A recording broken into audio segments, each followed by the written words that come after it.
Welcome back. ہم بات کر رہے ہیں ملک کی اکنامک سچویشن پہ. ہنا ربانی خیر صاحبہ، بریک پہ جانے سے پہلے زبیر خان صاحب نے کہا کہ میکرو اکنامک پالیسیز کی تو ہم نے بات کر لی، وہ کازز بھی آئیڈینٹیفائی کیے، لیکن ایک بیسک سوال ہے کہ عام شہری کو کیا فائدہ ہو رہا ہے؟ نہیں، بالکل صحیح بات کہہ رہے ہیں وہ. لیکن فار انسٹنس میں یہ ایک عام تاثر ہوتا ہے کہ اگر جو حکومت کا بجٹ ہے، جو بجٹ پریزنٹ کیا جاتا ہے، وہ حکومت کا خرچہ ہے، سو اس میں جسٹ ٹو کلیریفائی کہ 160 بلین کے قریب یا 170 بلین جو بھی سول گورنمنٹ کا کوئی بھی ادارہ کہیں بھی رننگ کرنے کا ہوتا ہے. لیکن جو چیزیں باقی آئیڈینٹیفائی کی، جو پبلک سیکٹر انٹرپرائزز کی بات کی، اس میں جو خسارہ آ رہا ہے وہ یقیناً آئی تھنک اس وقت سب سے بڑی اولین ترجیح بھی یہی ہے کہ اس کو دیکھیں.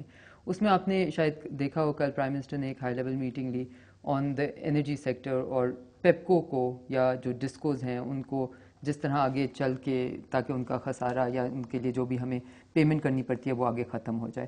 اب اس میں اگین کوئی ہارڈ ڈیسیجنز ہیں جو انوالوڈ ہوں گی، جس پہ ہم اگر یہی والا ایٹیٹیوڈ رکھیں کہ ہم کہیں کچھ اور کریں کچھ. فار انسٹنس اب پنجاب، آئی ایم شیور وزیر اعلیٰ پنجاب تک ان کی رسائی ہے، ان کو پلیز یہ بتا دیں کہ کل ورلڈ بینک، اے ڈی بی اور جو اداروں انہوں نے مینشن کیا ان کے سامنے وہ ایک ڈونرز کانفرنس اسلام آباد میں کریں. سو یقیناً اگر ان کی ترجیحات یہ ہیں کہ وہ خود کریں تو پنجاب حکومت کے پاس تو سب سے زیادہ رستہ ہے، بیکاز وہاں پہ ایسی چیزیں ہیں کہ وہ ٹیکس کلیکشن اپنی خود بھی بہت زیادہ بڑھا سکتے ہیں. سو مطلب میں آپ کو صرف یہ اس لیے ایگزامپل دے رہی ہوں کہ پی ایس سیز نہیں، میں صرف کہہ رہی ہوں کہ اگر ہم اس فورم پہ یا کسی اور فورم پہ فیڈرل گورنمنٹ کو کوئی چیز کہتے ہیں جو ہم خود نہیں کر سکتے تو پھر ہمیں وہ رائٹ نہیں ملتا. ہمیں ان کو وہ کوئی بھی ایسی چیز کی سجیشن نہیں دوں گی جو ہم خود نہ کر سکیں. But nevertheless I think what we have, میں پی ایس سیز کے آپ کو اس لیے ایگزامپل دی کیونکہ پی ایس سیز کو ریفارم کرنے میں یا پیپکو کو ریفارم کرنے میں یا انرجی سیکٹر میں کئی ایسی ڈیسیجنز ہیں جو کہ مشکل ہوں گی، جس میں آپ کو پولیٹیکل کنسنسس کی ضرورت ہوگی، اور اس کے بغیر اگر ہم نے کھینچا تانی اور ایک دوسرے کے اوپر فنگر پوائنٹنگ شروع کر دی تو وہ بات آگے نہیں بڑھ سکے گی. اور یہ کہنا کہ یہ بہت مشکل باتیں جو شاید عام آدمی کو سمجھنا ہے، اور سوال وہی جو ڈاکٹر زبیر نے اٹھایا تھا کہ عام شہری کو کیا فائدہ ہوگا کس چیز سے؟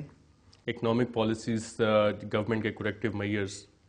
دیکھیں عام آدمی کو لوگ تو فائدہ، سوسائڈز کر رہے ہیں جو ہم نے شروع میں رپورٹ دکھائی تھی. دیکھیں عام آدمی کو سب سے زیادہ پہلے تو میرا خیال سے عام آدمی کی جو رسائی ہوتی ہے، یا فار انسٹنس اگر آپ مظفر گڑھ کی سچویشن لے کے کہیں اور بھی دیکھ لیں، آپ دیکھیں ایک عام انسان کو سب سے زیادہ کس چیز سے بالکل مہنگائی ہوتی ہے. اور اسی لیے میں نے کہا کہ پچھلے 2 سالوں میں یقیناً 30 سے 13 پہ آنا شاید اتنی کوئی اچھائی نہیں ہو، اور یقیناً یہ فلڈز کے بعد اس میں ایک ورسننگ سچویشن آئے گی. لیکن 30 سے 13 تک آنا کچھ نہ کچھ مطلب یہ ریکگنائز تو کرنا ہے نا کہ انفلیشن کو ہم نے کنٹرول کرنا ہماری اولین ترجیح ہے. میرا خیال سے جہاں تک فیڈرل گورنمنٹ ہے، یہ سب سے بڑی چیز ہے جو افیکٹ کرتی ہے، جس میں ہم ایک رول پلے کر سکتے ہیں. باقی ایجوکیشن اس کے بچے کے پاس نہیں ہے، وہ ایک صوبائی ٹاپک ہے. ہیلتھ اگر اس کے بچے کے پاس نہیں ہے وہ ایک صوبائی ٹاپک ہے. لا اینڈ آرڈر کی ڈیٹیوریٹنگ سچویشن ہے، وہ ایک صوبائی ٹاپک ہے. اب آپ یہ نہ سمجھے کہ میں ساری رسپانسبلٹی اٹھا کے کسی اور کے کندھے پہ، لگ رہا ہے مسئلہ پنجاب حکومت کا ہی ہے. نہیں، پنجاب حکومت کا نہیں، میں پروونشل حکومت، میں صرف 60% آبادی تو پنجاب میں. دیکھیں جی، آپ جب یہ ڈبیٹ کر رہے ہیں، آپ ایک میڈیا کے رسپانسبل ہیں بھی، آپ عام آدمی تک ایک چیز پہنچا رہے ہیں. آپ اگر عام آدمی تک یہ چیز نہیں پہنچا رہے کہ کیا چیز کس کی ذمہ واری ہے، تو پھر I think we are falling short of our duty. Because حکومت کو، جو فیڈرل گورنمنٹ میں جو بھی حکومت میں ہوگا، اس کو بینٹر کرنا یا اس کو تو تیر مارنا بہت آسان ہے اس کو تو، بٹ یہ کہنا کہ یہ جو ذمہ واریاں ہیں یہ کس کی ایڈمنسٹریٹو یا گورننس میں رسپانسبلٹی آتی ہیں. جو باقی پی ایس سیز پہ میں بالکل I take that point, and I think doctor Zubair نے جو کہا ہے وہ اٹس اے ویلڈ پوائنٹ کہ پی ایس سیز میں اس وقت 60% ملک کی آبادی آپ کی ذمہ داری. اس بات کا جواب دیں کہ پروونسز کو جتنا پیسہ انہوں نے اس بجٹ میں پرومس کیا ہے کیا ملے گا؟ جی بالکل، جو ان کا شیئر بنتا ہے وہ ان کو ملے گا اور ملتا رہا ہے. جو ریلیزز ہیں وہ اس کے مطابق نہیں ہو رہی، اور اس وقت بہت زیادہ اینٹیسپیشن ہے کہ جو وعدہ کیا گیا تھا اس سے کم ملیں گے. دیکھیے provinces are on the receiving end. ابھی تک ہمارا جو پورا نظام ہے ٹیکس کلیکشن کا اور پیسوں کی تقسیم کا، اس میں پروونسز خود مختار نہیں ہیں. وہ بڑی حد تک جو فیڈرل گورنمنٹ کی میکرو اکنامک ایک پکچر بنتی ہے، جو پالیسیز ہوتی ہیں، اور اس کے بعد جو ڈسٹریبیوشن آف فسکل ریسورسز ہوتی ہے، وہ ریسیونگ اینڈ کے اوپر ہوتے ہیں. میں آپ کے سوال کی طرف آتا ہوں کہ ایک عام آدمی کے لیے کیا ہے. ایک عام آدمی اکانومی سے 2 چیزیں مانگتا ہے. پہلی چیز کہ مہنگائی کنٹرول میں ہو تاکہ وہ اپنے بچوں کو 2 وقت کی روٹی کھلا سکے. دوسری چیز وہ روزگار اور گروتھ اپرچونٹیز مانگتا ہے تاکہ اس کے لیے ترقی کے موقع ہوں، اس کے لیے روزگار کے موقع ہوں، جو نئے نوجوان ہمارے مارکیٹ میں آ رہے ہیں. مہنگائی کیوں ہوتی ہے؟ مہنگائی کو اگر سادہ لفظوں میں آپ دیکھیں تو اس کے دو اسباب ہیں.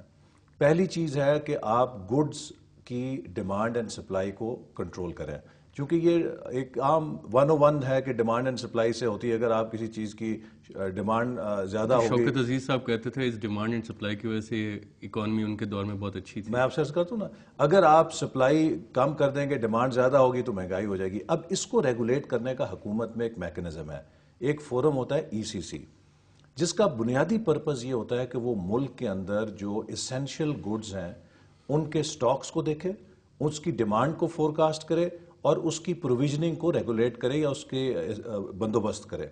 اگر ECC اپنا کام ٹھیک کرے اور بر وقت جو شارٹیجز ہیں ان کو اینٹیسپیٹ کر کے ان کی سپلائیز کو یقینی بنائے اور ملک کے اندر دیکھے کہ جو کہیں شارٹیج نہ ہو، جس طرح ہم نے دیکھا چینی کے اوپر ہوا.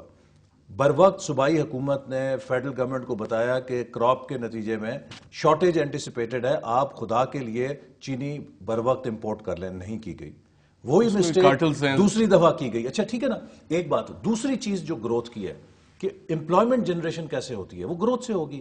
اب امپلائمنٹ جنریشن کرنے کے لیے آپ کو انویسٹمنٹ چاہیے، اور انویسٹمنٹ کیسے آئے گی؟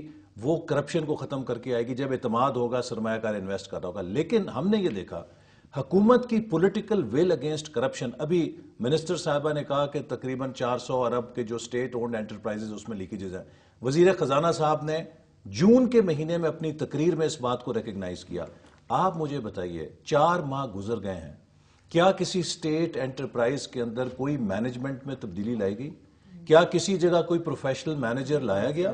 بلکہ OGDCL جیسا ادارہ کہ جو ایک ملک کا بڑا پریمیم ادارہ ہے، وہاں پر ایک ایسے سزا یافتہ بندے کو چیف ایگزیکٹو لگا دیا گیا جس کو کہ سپریم کورٹ کو ریورس کرنا پڑا. So where is the political will? احتساب کا لا ہے. 3 سال ہونے کو ہیں، ہم چیخ رہے ہیں کہ خدا کے لیے ایک ٹرانسپیرنٹ شفاف احتساب کا ادارہ بنائیں تاکہ اس ملک میں کرپشن کو روکا جا سکے. ابھی تک اس پہ یہ حکومت کی وجہ سے. ڈاکٹر زبیر صاحب، آپ نے پوائنٹس نے فیڈرل گورنمنٹ کے بھی شکوے جائز ہیں، پروونشل پرسپیکٹیو آپ دیکھیں اور اس پہ اگر بلیم شفٹنگ آپ دیکھیں تو یہ انٹر پروونشل کوآرڈینیشن اور فیڈرل گورنمنٹ کی ذمہ داریاں، عام آدمی بیچارہ کدھر جائے؟ اس کے لیے کیا سلوشن ہے؟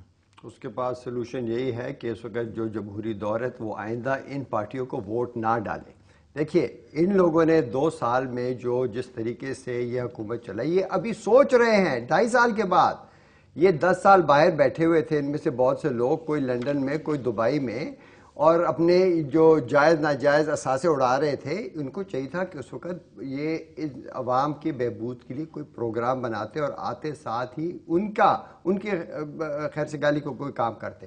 انہوں نے آتے ساتھ ہی جو پچھلے مسائل تھے ان کو اور گمبھیر کر دیا. میں کہوں گا جناب دیکھیں، نہیں دیکھیے حکومت we have a plan, we have a road map, اور جب بھی ہمیں موقع ملے گا وی ول امپلیمنٹ دیٹ. ہم نے تو 98 کے اندر we had projected vision 2010 and I am very proud کہ اگر اس کے اوپر آج چلتے رہتے تو 2010 میں پاکستان کا یہ حال نہ ہوتا.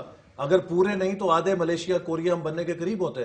لیکن اصل میں بات وہی ہے، تو شاید زمبابوے بننے جا رہے ہیں. یہاں پر کوریا اور ملیشیا بننے کے تو بڑے دور کے خواب ہیں. اس وقت تو ہم پاکستان کی جو اپنی جو ہماری جو پوٹینشل ہے یا جہاں ہم تھے ہم وہاں اس سے نیچے گر رہے ہیں. جناب دیکھیے ابھی سیلاب آ گیا، سیلاب کے اوپر رولا دھولا کہ اس نے پاکستان کو پیچھے. میں کہتا ہوں سیلاب کے اوپر جو خرچہ، اس کے جو پبلک سیکٹر کے جو ڈیمیجز ہوئے وہ شاید پچھلے سال کے جو پھر دوبارہ میں جا رہا ہوں PSCs کی طرف، پبلک سیکٹر کارپوریشن میں جو نقصانات ہوئے اس سے اس کا کم خرچہ ہوگا. یہ ہم صرف ابھی یہ پانی کے سیلاب میں نہیں ڈوب رہے، ہم اس وقت بد انتظامی اور بدعنوانی کے سیلاب میں ڈوب رہے ہیں.